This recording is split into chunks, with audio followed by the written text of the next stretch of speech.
You know, I'm having this conversation with you because it's all parallel to what you do as a football coach. And when you talked about the week your sister died, you tell us what round it is, you know. Yeah, that's how I So live my rather than life. telling us what the date is, you tell us what Yeah. the round is.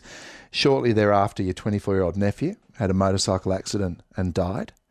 Now, Yeah. I want to ask you, and I don't want to dwell on that, but there is disappointment in life and there is tragedy in life. Do you reckon you got a pretty fair sense of what matters and what matters less?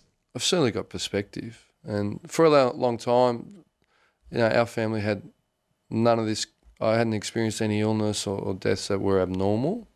And then in basically a 4-year period, you know, a unique disease, motor neuron, and then breast cancer, which is quite common, but a lot of people survive it as well. And then a road death in a short period. So certainly, and my wife's mother died of breast cancer when she was 11. So she always said, I don't expect to live forever, so why are you worrying about the future so much? So it brings you more to the present, and I'm certainly working hard, which is required of the job, but I'm trying to find some quality time to enjoy the moment a little bit more. My guest this morning is Ross Lyon, and the piece of music you've chosen is one that we would perhaps expect from weddings, parties, anything. What's the song? That's Monday's Experts. I think it's just a great temperature check about what Melbourne's about. It's pretty self-explanatory, isn't it? Monday's Experts, Ross Lyon, they know everything. They know absolutely everything. I want to ask you a little bit about coming here. You were headhunted and you accepted an offer, but I want you to tell me about the first press conference here in Perth. It wasn't quite Richard Carlton saying to Bob Hawke if he had blood on his hands for knifing Bill Hayden, but it was pretty close. What was the experience like from your point of view? I'd experienced some big press conferences prior. It was the Love It and the photos, and it certainly wasn't unexpected, and I understand that it wasn't a perfect situation for everyone, and there was a lot of going to be emotion, but certainly prepared. I was prepared going in, and I was really, if you know that internally what you've done you're really comfortable with, it's easy to take questions, and it's not always easy to get the correct response back.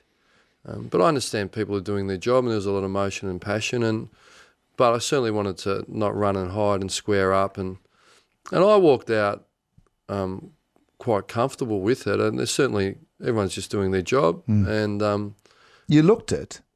You looked it, and I guess there's an expectation that you would be. But again, this is about you and your ability to deal with pressures and difficult situations. But when you left, you were called a hypocrite. Carolyn Wilson asserted that you only left for the money. You were called disloyal. Now, it's not as if you were selling American secrets to the Russians, but but you were called almost everything under the sun to suggest that you're a pretty ordinary person. I certainly was, and some people cross the line on that, and there's probably a couple that a professional relationship can't exist. So, but outside of that, it highlights the difference between the rest of the workforce and being a public figure and a coach in the AFL, because there's contracts and managers shifting from BHP to Rio all the time, and exercising clauses that they've written in, and probably the one was. There was certainly no breaking of anything. It was an exercising of an option that, conversely, what I saw as a coach happening around over a long period of time, particularly last year, coaches had done wonderful jobs at their clubs and had started rebuilding processes that, as the pressure gets too great, those with in charge of clubs can react very quickly to the media pressures in particular, and that they want to appease the fans. And there's some executions that occurred that really weren't palatable to myself, and and it's by degrees really. I look, did I ring Mark Harvey? Did James Hird ring Matthew Knights? I mean, is there any difference? He had a year to go and paid out $500,000 or whatever it was, but did anyone think that there wasn't a plan in process? So, and at the end of the day, Chris Connolly was in a job and the assistant took it over with 7 weeks to go. So it's by degrees, and I just felt I exercised my professional right, and there was a lot there's a lot that went into the melting pot of the decision, and I know what I was feeling and why I was feeling it without going into enormous detail, and the opportunities that had been there for a long time, and certainly Fremantle did come and approach me, and it happened in a very quick period. But what I will say, the initial approach went nowhere. So there was a window of opportunity left open, and the landscape changed dramatically on the front I was on, and I felt compelled to make that decision, and I'll do exactly the same again. So therefore, with that in the background, I sit comfortably in front of everyone to answer the questions. And I think there's a lot of hyperbole, a lot of inaccuracy, and I think what shocked everyone was that it was conducted in a manner that wasn't in the public forum, and neither it should be.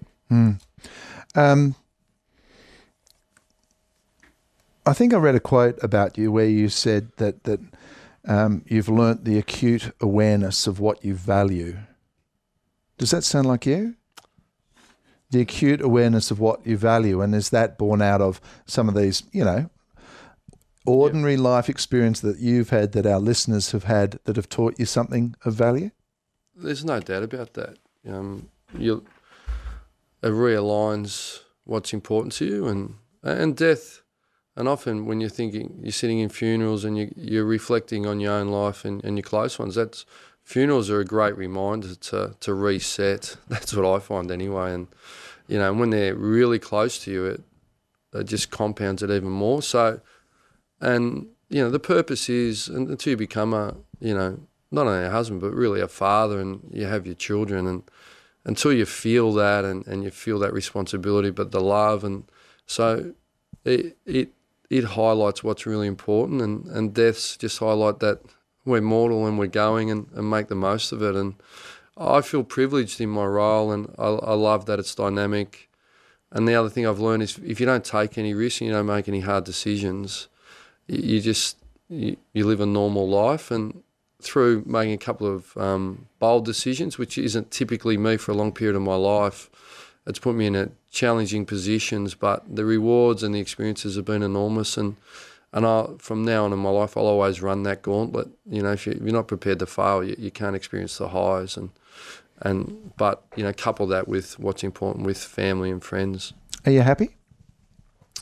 I oscillate depending on the moment. Because I wonder the extent to which victory sweetens or defeat sours your notions of happiness.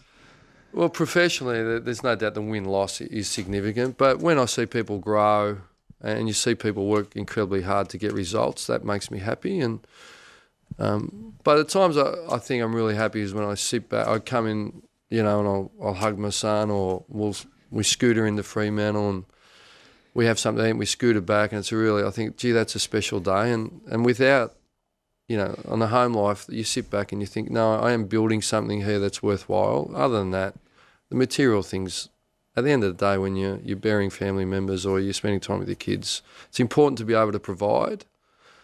But at the end of the day, material things, if you haven't got your health and happiness, are worthless to you.